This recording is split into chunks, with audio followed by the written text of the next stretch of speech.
नमस्कार, मैं हूं सुमित अवस्थी। वीकेंड आ गया है और मैं आपके लिए हमारा वीकली शो चक्रव्यूह स्पेशल लेकर एक बार फिर हाजिर हो गया हूं। आइए शुरू करते हैं और आज बात करते हैं दुनिया के सबसे ताकतवर मुल्क होने का दावा करने वाले अमेरिका की। आज अमेरिका के लिए अपने अतीत में झांकने, अपने वर्तमान को संभालने और भविष्य को निहारने का दिन है। वो 4 जुलाई 1776 का दिन था जब अमेरिका के आंगन में आजादी के सूरज की पहली किरण पड़ी थी। तब से अमेरिका ने लगातार प्रयासों से चढ़ाव ही देखा है, उतार नहीं। गुलामी से निकले ज्यादातर देश भले तानाशाही की भेंट चढ़ गए, लेकिन अमेरिका ने अपने 250 वर्षों के स्वतंत्र इतिहास में चाहे जो किया हो, लेकिन लोकतंत्र को कमजोर नहीं होने दिया। इस दौरान अमेरिका ने 45 राष्ट्रपतियों को देखा। कई राष्ट्रपतियों ने दुनिया को अपने हिसाब से इन 250 सालों में खूब घुमाया, लेकिन जो नहीं घुमा वो है अमेरिका का लोकतंत्र। आज 250 साल का आजाद अमेरिका नए सिरे से अपनी खोज कर रहा है। अमेरिका एक खोज। जश्न और जज्बे के बीच अपने चौवे पर उचक्कर अमेरिका का इतिहास अपने बीते 250 सालों को देख रहा है। आज जज्बा है कि अमेरिका जिस मुकाम पर है उससे कैसे आगे बढ़े, और जश्न है कि कितने संघर्षों से गुजरकर जो आजादी हासिल की थी, वो आजादी आज अमेरिका के अभूतपूर्व ताकत का सबब बनी हुई है। We are the strongest and most powerful country on earth, and by the grace of God, the United States of America is the most successful, most accomplished, most exceptional nation ever to exist in human history, and it is great to be your president. कुछ दिनों पहले ही $250 का note America में छापा गया। ये $250 का note सिर्फ अमेरिका के डॉलर के मजबूत सिक्के की खनक को ही नहीं सुना रहा है, बल्कि बता रहा है कि 250 वर्षों में अमेरिका ने लोकतंत्र और आजादी की कितनी दूरियां नाप दी हैं।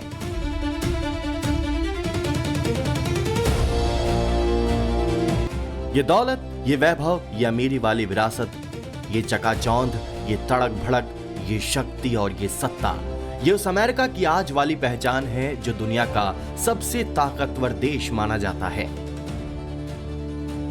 ये उस अमेरिका की पहचान है जिसके डॉलर से पता चलता है कि किस देश के सिक्के में कितनी खनक है। ये उस अमेरिका का दबदबा है जिसकी सामरिक शक्ति के आगे दुनिया के तमाम दिग्गज देश अपने हथियार डाल देते हैं। ये अमेरिका बना है तो 250 वर्षों के परिश्रम, संघर्ष, संकल्प और खून पसीने की कीमत पर। जिस अमेरिका के सामने दुनिया के बड़े बड़े दिग्गज सजदे करते हैं, दुनिया के बड़े बड़े तानाशाह और फौजी ताकत झुककर सलाम करती है, उस अमेरिका की बुलंदी है उसके 250 सालों का लोकतंत्र। अमेरिका के पूर्व राष्ट्रपति अब्राहम लिंकन ने लोकतंत्र की सबसे खूबसूरत परिभाषा दी। उन्होंने कहा था कि लोकतंत्र जनता की, जनता के द्वारा और जनता के लिए सरकार है। 19 नवंबर 1863 को जब लिंकन ने यह विश्व प्रसिद्ध बयान तब दिया था जब वो गृह युद्ध में फंसे देश को मानवता का पाठ पढ़ा रहे थे। गेट्सबर्ग एड्रेस के नाम से मशहूर अपने इस सारगर्भित भाषण में लिंकन ने अमेरिका को एक रास्ता दिखाया था जिस पर चलकर अमेरिका 50 साल में दुनिया की सबसे अहम ताकतों में शुमार होने लगा। सबसे पुराना लोकतंत्र। अब्राहम लिंकन का संबंध रिपब्लिकन पार्टी से था। रिपब्लिकन पार्टी से राष्ट्रपति चुने जाने वाले पहले नेता अब्राहम लिंकन थे। संयोग देखिए कि आज के राष्ट्रपति डोनाल्ड ट्रंप भी उसी रिपब्लिकन पार्टी से हैं, लेकिन लोकतंत्र और मानव गरिमा की परिभाषा तय करने में लिंकन से ट्रंप तक आते आते अमेरिका बहुत कुछ बदल चुका है। 250 वर्षों में अमेरिका ने जिस ताकत को बनाया उसे ट्रंप अपनी तुनक मिजाजी में हॉर्मूज के पनाले में बहाने लगे। We are going to destroy their missiles and raise their missile industry to the ground. It will be totally, again, obliterated. We are going to annihilate their navy. We are going to ensure that the region's terrorist proxies can no longer destabilize the region or the world. इस साल फरवरी के आखिर में America और Israel ने मिलकर Iran पर हमला कर दिया। उस हमले का नाम रखा ऑपरेशन एपिक फ्यूरी। इसके तहत ईरान के सैन्य और सरकारी ठिकानों पर हवाई हमले किए गए। अमेरिका का इस हमले के पीछे तर्क था कि ईरान परमाणु कार्यक्रम चला रहा है। Rapidly building a vast stockpile of conventional ballistic missiles and would soon have had missiles that could reach the American homeland, Europe, and virtually any other place on Earth. Iran's strategy was so obvious.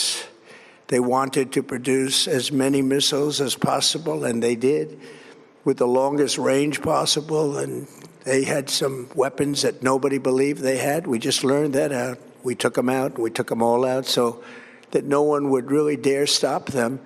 And their race for a nuclear bomb, a nuclear weapon like nobody's ever seen before. इस हमले में Iran ने बहुत कुछ खो दिया। उसके सर्वोच्च नेता अयातुल्ला अली खामेनेई समेत ईरानी शासन और सेना के तमाम बड़े नेता मारे गए। अब तक ईरान के इस्लामिक रिवॉल्यूशनरी गार्ड कोर के प्रमुख जनरल समेत 250 से ज्यादा सैन्य कमांडर ढेर हो चुकी है। अमेरिकी इजराइल हमले में ईरानी नौसेना कमोबेश ध्वस्त हो गई। ईरान के नतांज, इस्फहान और फोर्डो जैसे यूरेनियम संवर्धन और न्यूक्लियर रिसर्च सेंटर पर हमला करके भारी नुकसान पहुंचाया। एक अनुमान के मुताबिक इस युद्ध में ईरान को करीब 300 अरब डॉलर तक का नुकसान हुआ होगा, जिसे ठीक करने में कई साल लग जाएंगे। लेकिन इन सब में सबसे बड़ा नुकसान उन हजारों लोगों की मौत है जो इस युद्ध में मारे गए।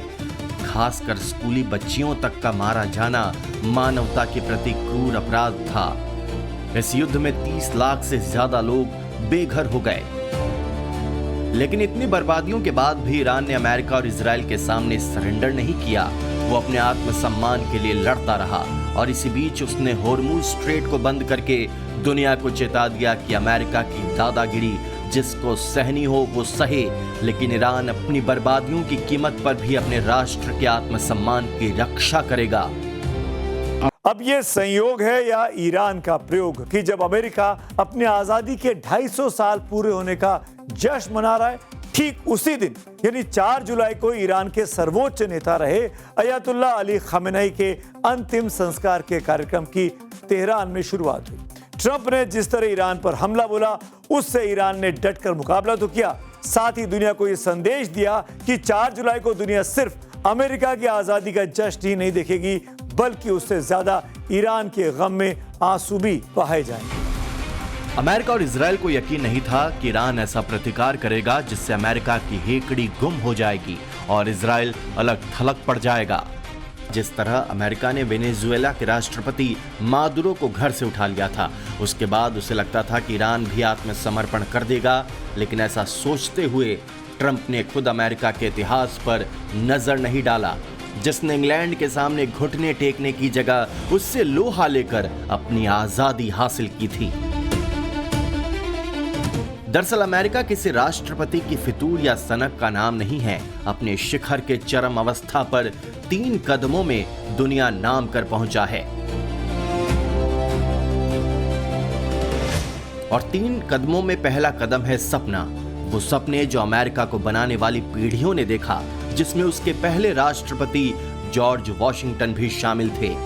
दूसरा कदम है उस सपनों के लिए किया गया संघर्ष, वो संघर्ष जिसे दास प्रथा के खिलाफ अब्राहम लिंकन ने किया था और जिसके लिए गोली खाई थी। और इन 2 कदमों पर बढ़े अमेरिका के लिए तीसरा कदम था सफलता, वो सफलता जो दूसरे विश्व युद्ध के बीतते बीतते साफ कर दी गई कि दुनिया में जिसके सिक्के और सैनिक शक्ति में सबसे ज्यादा दम है, वो है अमेरिका। जिस अमेरिका की कामयाबी उसको दुनिया के 195 देशों में सबसे ऊपर रखती है, उस शिखर तक पहुंचने में अमेरिका ने बहुत सारे उतार चढ़ाव भी देखे।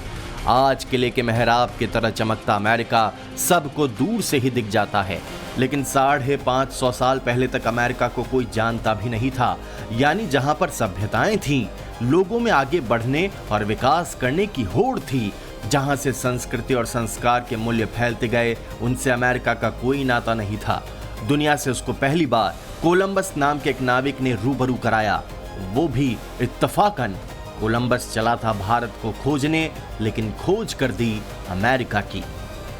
कुछ दुर्घटनाएं इतिहास की धारा बदल देने वाली घटनाएं बन जाती है। अमेरिका की खोज ऐसी ही ऐतिहासिक दुर्घटना का नतीजा थी। इटली का निवासी क्रिस्टोफर कोलंबस अपनी समुद्री नाव से भारत के समुद्री रास्ते की खोज के लिए निकला था, लेकिन वो भारत आने की जगह अमेरिका पहुंच गया। 12 अक्टूबर 1492 को अमेरिका के बहामास के एक टापू पर कोलंबस पहुंचा। हालांकि ये जानकर आपको बहुत आश्चर्य होगा कि 1506 में अपनी मृत्यु के समय तक कोलंबस यही सोचता था कि उसने अमेरिका की नहीं बल्कि भारत की खोज की।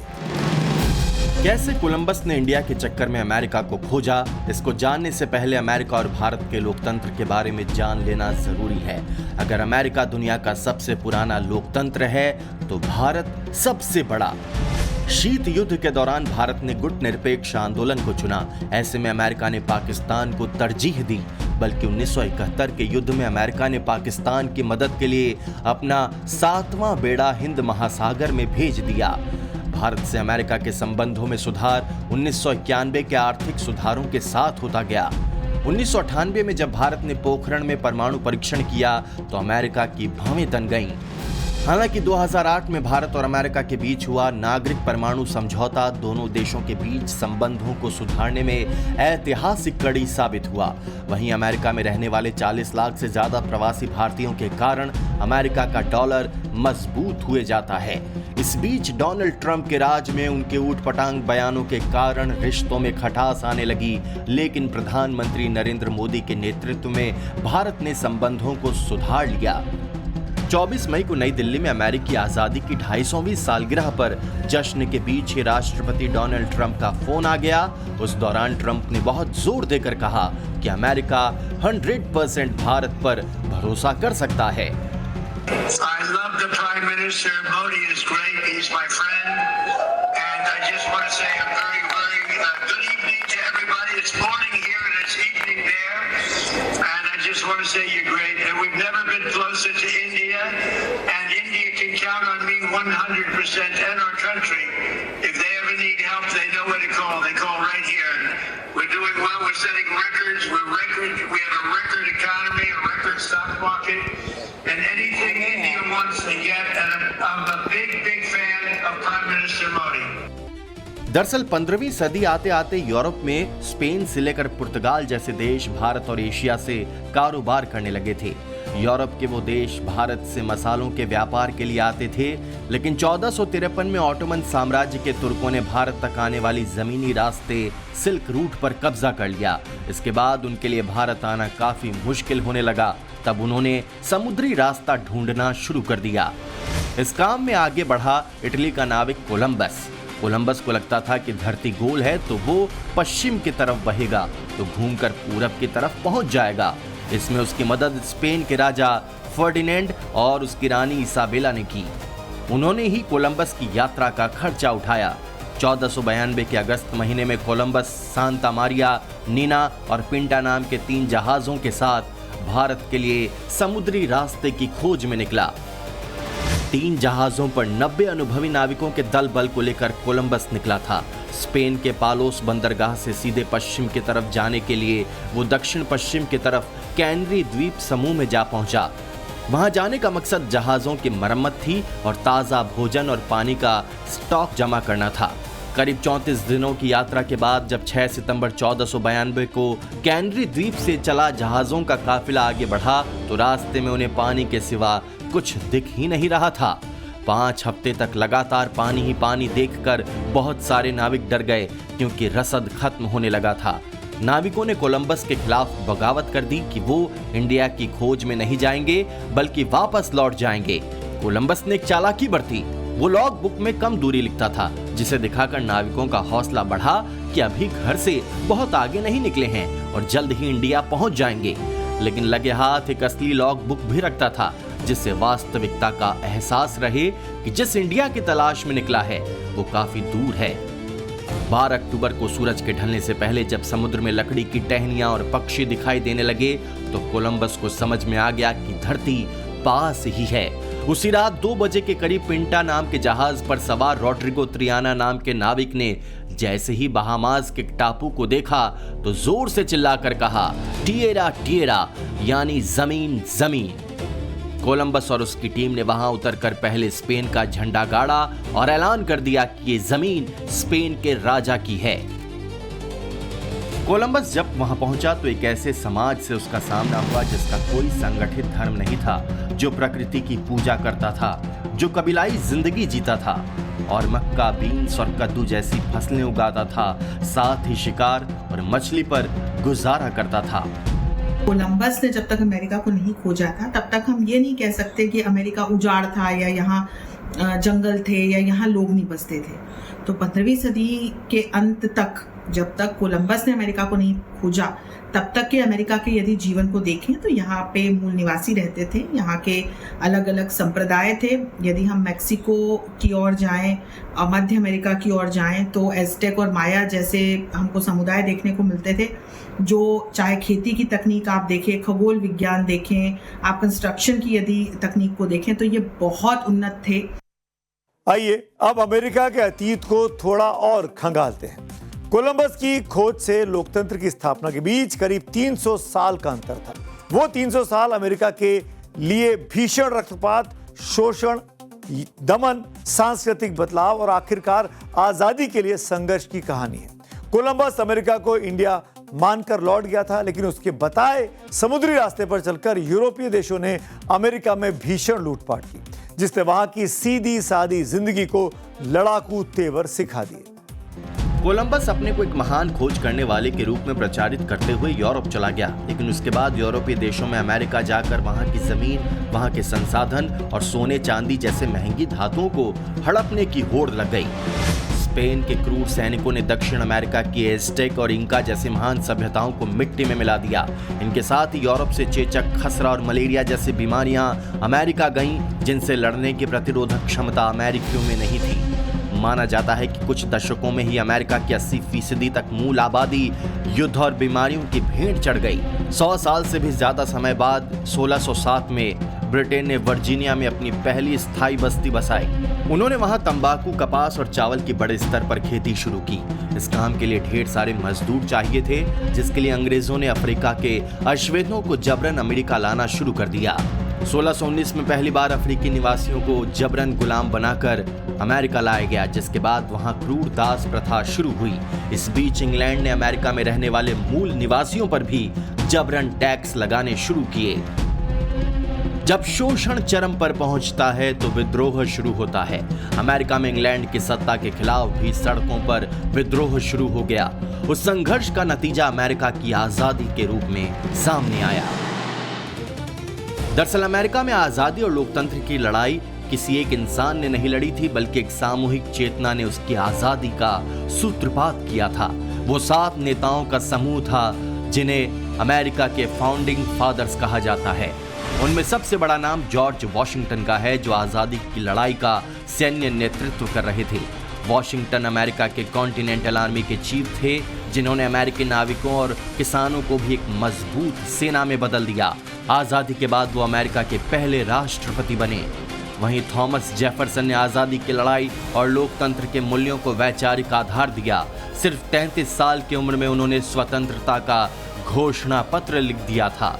उनके उस दस्तावेज में लिखे इस वाक्य ने अमेरिका में लोकतंत्र की नैतिक नींव रखी कि सभी मनुष्य समान पैदा हुए हैं और उन्हें आजादी का अधिकार है। जनता को जगाने का काम थॉमस पेन ने किया, जिसने कॉमन सेंस नाम का एक पैम्फलेट निकाला था। उस पैम्फलेट ने आम लोगों की भाषा में जनता को समझाया था कि ब्रिटिश राजा का शासन कितना गलत है और लोकतंत्र क्यों जरूरी है। इसकी लाखों प्रतियां बिक गईं, जिन्होंने आम लोगों को क्रांति के लिए मानसिक रूप से तैयार किया था। वहीं कूटनीति और विदेशी मदद के सूत्रधार बेंजामिन फ्रैंकलिन थे। इंग्लैंड के खिलाफ युद्ध के समय फ्रैंकलिन ने फ्रांस जाकर वहां के राजा से मदद हासिल की थी। फ्रांस से मिली नौसेना और पैसों की मदद ने अमेरिका की जीत को मुमकिन बनाया। जनता की आवाज की इस लड़ाई में जो नेता बना, उसका नाम था जॉन एडम्स। वो कॉन्टिनेंटल कांग्रेस के सबसे मुखर नेता और वकील थे। उन्होंने आम आदमी से लेकर बड़े बड़े नेताओं को समझाया था कि ब्रिटेन से डरने की नहीं, बल्कि लड़ने की जरूरत है। अमेरिका के लोगों में क्रांति की चिंगारी जलाने वाली जोड़ी थी सैमुअल एडम्स और पैट्रिक हेनरी की। इनमें से सैमुअल एडम्स ने ही ब्रिटिश टैक्स के विरोध में बॉस्टन की टी पार्टी का नेतृत्व किया था, तो वहीं पैट्रिक हेनरी ने वो नारा दिया था कि या तो हमें आजादी दे दो, नहीं तो मौत। इनके आंदोलन बॉस्टन टी पार्टी और लोगों में बेचैनी पैदा करने वाले भाषणों ने आम अमेरिकी को ब्रिटिश सरकार के खिलाफ जन आंदोलन के लिए खड़ा कर दिया। इन आंदोलनों के बाद उस नेता का नाम आता है जिन्होंने अमेरिका में लोकतंत्र का ढांचा खड़ा किया। उनका नाम था जेम्स मैडिसन। मैडिसन को अमेरिका के संविधान का पिता कहते हैं, जिन्होंने आजादी मिलने के बाद लोगों के लोकतांत्रिक अधिकारों के लिए संविधान का मुख्य मसौदा तैयार किया था। 1776 में जिस आजादी का ऐलान हुआ, उसके संविधान के बनने और लागू होने में करीब 1.5 दशक लग गए, लेकिन एक बार संविधान बना तो उसने लोकतंत्र को ऐसी गारंटी दी कि वहां लोग अपने राष्ट्रपति से सीधे सवाल कर लेते हैं। Mr. President, after 3.5 years, you regretted all the lying you've done to the American people. On All the what? everything. All the lying, all the dishonesties. That who has done? You have done.